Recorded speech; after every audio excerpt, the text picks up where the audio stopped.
یو بادشاہ او دغه لور و په خپل مالیار نه و مالیار دغه مالیار نوم عاقل څنګه مې د بادشاہ لور خیرات کړو نو خلک راغوختي نو د خپل یار هم راغوختي چې خوشاله ورځ د چې دیم دلته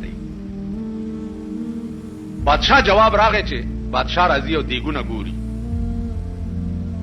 دی یو دیګ تش ساتلم چې کپلار مې راتلو نو دا عاقل په دې دیګ کې پټ کما چې پلار مې ونه ګوري چې جواب راغی چې بادشاہ راضي دی هغه عاقل زر په دیګ کې کینول او پاسه په خانه کې خو وړي ته تاو کړ ساري ولا باندې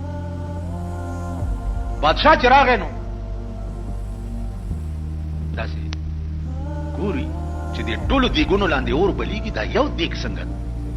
به اور دی د بادشاہ دی عقل تا ګوره نه زمونږ د بادشاہ نو د اخریټیان نیټیان پوه شو چې دې کې څه چل ول دې دیګ لاندې اور تلاندې کوي زما د دې دی ګوري چې خورم دې دیګ لاندې اور کوي بادشاہ حکم اور تلاندې شو خصاب بادشاہ ورته ولارو پوه شو چې دې کې ارڅ دی اوس به ختم شي ول زئی بیا په بل چا خوري زلاړو چې بادشاہ لاړو دا جنې په منډه ورغه و دیګ نه سر لري کو چې اوس خو بس کباب شوی سړی هغه چې څو وخت کې پسوځې دور غلېو نو چونکه عاشق صادقو دا نه کول چې د دیګ نه را ټوپ کړي وي هغه چې معشوقي کې نو لېم په دیګ کې نو ستی خې تاسو غوښنه نو چې چا د بار جلوس وباسي او پکې پټاخه خلاص شي خپل منډي مليدلې دي بیا منډي مليدلې مونږ سره یو مرګره یو ځلې جلوس کې وو هغه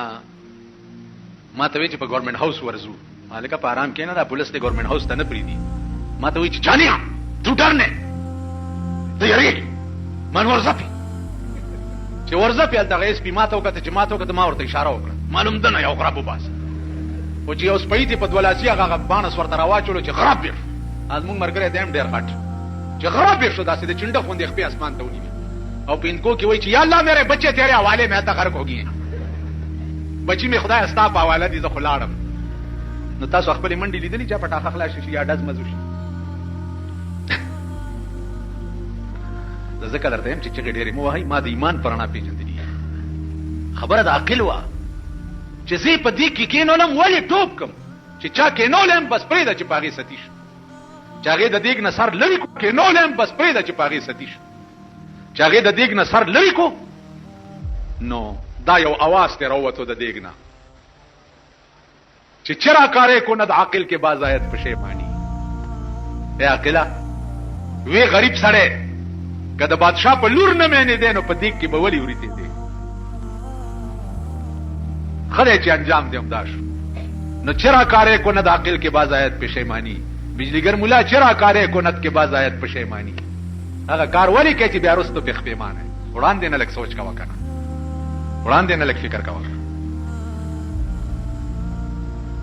وړاندې نه د پیغمبر فرامینو ته سوچ کوا اتقوا مواضع التهم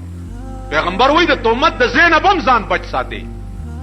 اوس تاسو په ایمان وای چې تاسو په کابل کې ما د بایسکوپ په خله کې وګورئ دا یقین به وکړي چې دینه دته له بایسکوپ ته چری به ونه کوي کزم د جوارګرو په پړ کې ناس تولیدم والله کې ومني چې د جواری نه دا کړي وای بچ کړي کزم د دمه سره ناس تولیدم والله کې یقینو کوي چې د بد فعل نه دی وای بچ دې دمه سره څه کول چې ناس نو اتقوا مواضع التهم چې پیغمبر ویلي دي د دې معنا دا ده چې د تهمت او د رسوای زینب هم ځان بچ ساتي بل دا چې هر سړی د دې قابل نه چې رائے ته سړی پښتنه وکي هر سر د دې قابل نه دی او نار خپل د دې قابل ده زمونږ د مردار ملک هر سړی ته دا حق ورکړی دی چې رورا تم رائے راکولې شي زه څوک د دې یو خپل مثال دی تاسو کې اکثر خلکو خزي کړی دي سو وخت کې چې د واده په ورځ ستاسو نکاح تړلې کېده مولام راوستو ګوان لاړو خزینه واک راوړو یو پکې وکیل شو دوه ګوان شو امولا